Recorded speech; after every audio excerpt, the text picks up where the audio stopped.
Morning, everyone. Our scripture for today is in Deuteronomy chapter 8, verse 2.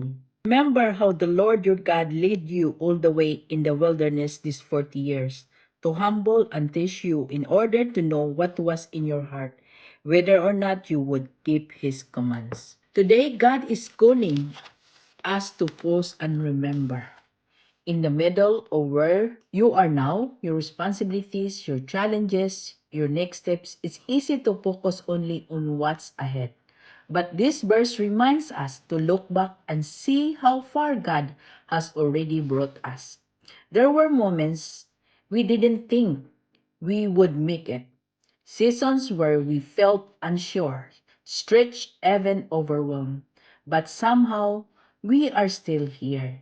That is not by accident, that is the hand of God leading us. Every step of our journey has been sent by Him. Even the difficult seasons had a purpose. God was shaping us, strengthening us, and teaching us to trust Him. When you remember what God has done, it builds your faith for what He will do next.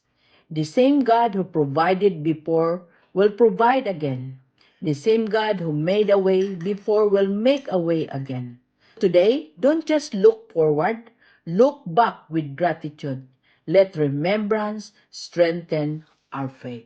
Let us pray for today. Lord, thank you for every step of our journey.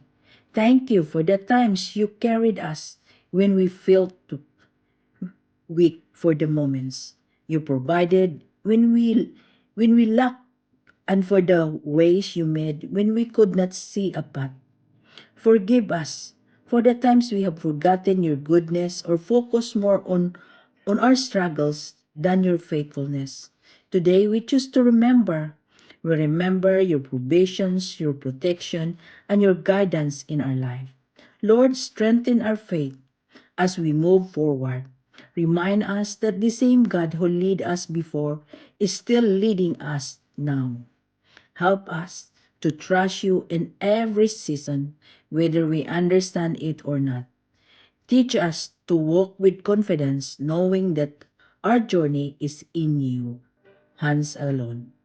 Thank you, because you never leave us. You never will.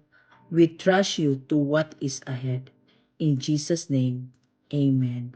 Have a blessed Tuesday, everyone. God bless, and thank you for following me.